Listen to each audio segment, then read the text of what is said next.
The Dyatlov Pass Incident, a frozen mystery. The wind howled through the vast Siberian wilderness as 9 hikers, bundled in thick winter gear, trudged through the snow-covered Ural Mountains. Their boots crunched against the ice, the weight of their backpacks pressing into their shoulders as they followed their leader, Igor Dyatlov. The group, composed of university students and seasoned mountaineers, had embarked on an ambitious trek toward Otorten, a remote peak whose name, in the indigenous Mansi language, ominously translated to "Don't go there." None of them had any intention of turning back. They were young, strong, and prepared for whatever the brutal winter had in store. They laughed and took photos, documenting their adventure in journals filled with hopeful entries. The cold was biting, the landscape desolate, but they were determined. This was what they lived for: the challenge, the thrill, the conquest of nature itself. As the days passed, their journey grew more difficult. The snow thickened, and the wind became an unforgiving force against their bodies. On January 31st, 1959, they reached the base of Kholat Shakhl, Dead Mountain, and prepared for their final ascent before heading to Otorten. They were only days away from completion, but fate had already sealed their tragic end. The last night. On February 1st, the group made a decision that would haunt history. Instead of descending into the relative safety of the tree line, they chose to set up camp on the exposed slope of Kholat Shakhl. No one knows why. Perhaps they wanted to prove their resilience, or maybe they simply miscalculated their location. Whatever the reason, as darkness fell over the barren landscape, they pitched their tent and huddled inside, unaware that something unexplainable was about to happen. Somewhere in the dead of night, something went terribly, inexplicably wrong. The hikers, experienced and disciplined, suddenly abandoned their tent in a state of panic. They did not even take the time to unzip the entrance. Instead, the fabric was slashed open from the inside, as if they were desperate to escape something within. Barefoot and barely clothed, they fled into the icy darkness.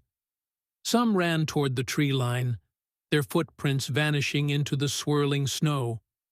Others seemed to have hesitated, struggling against an unknown force before succumbing to the brutal cold. The wind screamed across the mountain.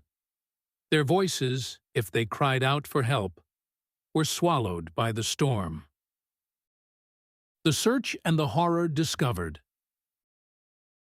For weeks, the hikers' families waited for news, but none came.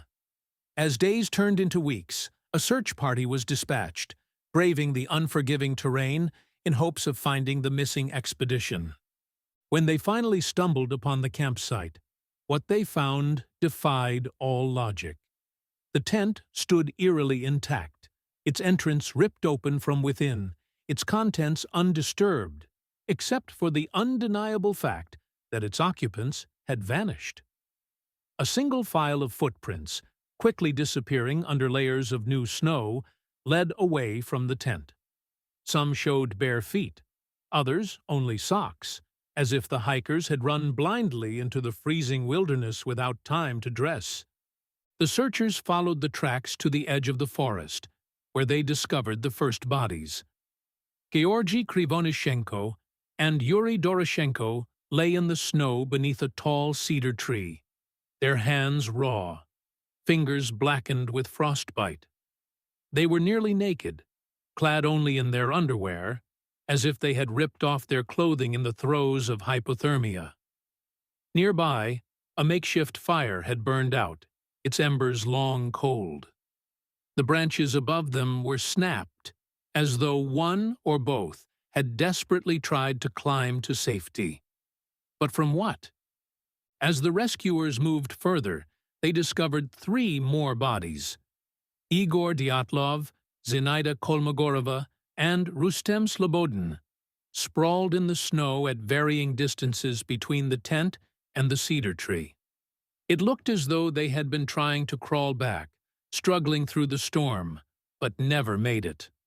Slobodin's skull bore signs of blunt force trauma, yet there were no external wounds to suggest an attack. It was as if something had crushed his head without leaving a mark. For weeks, the final 4 hikers were missing.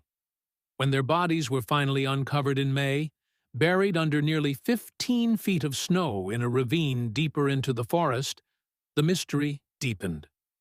Unlike the others, they had not simply frozen to death. Nikolai Thibault Brignolel's skull had been crushed with a force no human could have inflicted. Semyon Zolotaryov and Ludmila Dubinina had multiple fractured ribs, their injuries resembling the aftermath of a violent car crash. There were no external wounds, no bruises, no explanation for the sheer force that had shattered their bones. And then there was Dubinina, her face frozen in a silent scream, her tongue missing, seemingly ripped out by something unknown. The horror of what the search team had found spread quickly. The Soviet authorities, baffled by the inexplicable nature of the deaths, launched an official investigation. The results, however, only deepened the enigma. Theories and the unsolved mystery. The cause of death, according to the final report, was chillingly vague. A compelling natural force. But what kind of force could do this? Theories emerged, each more terrifying than the last. Some suggested an avalanche had forced them out of their tent, but no evidence of an avalanche was ever found. The slope was too mild, the snow undisturbed. Others pointed to the possibility of paradoxical undressing, a phenomenon in which hypothermic victims strip off their clothes, believing they are overheating. But that did not explain the massive internal injuries suffered by the last 4 bodies. Whispers of a secret military experiment circulated. Perhaps the group had stumbled upon weapons testing, forcing them to flee from something invisible yet deadly. Some even speculated that infrasound, created by the wind passing through the mountains, had induced extreme panic and disorientation, leading the hikers to flee in a state of madness. Then there were the more unsettling theories. Some spoke of the Mansi people and their legends, of vengeful spirits guarding the mountain. Others claimed a yeti, a creature of impossible strength, had attacked them in the night. But there was no evidence of an attack, no tracks except those of the hikers themselves. And then there was the most inexplicable detail of all. Traces of radiation were found on some of the hikers' clothing. Where had it come from? Why was it there? In the years since, the Dyatlov Pass Incident has become one of the most chilling and perplexing mysteries of modern times.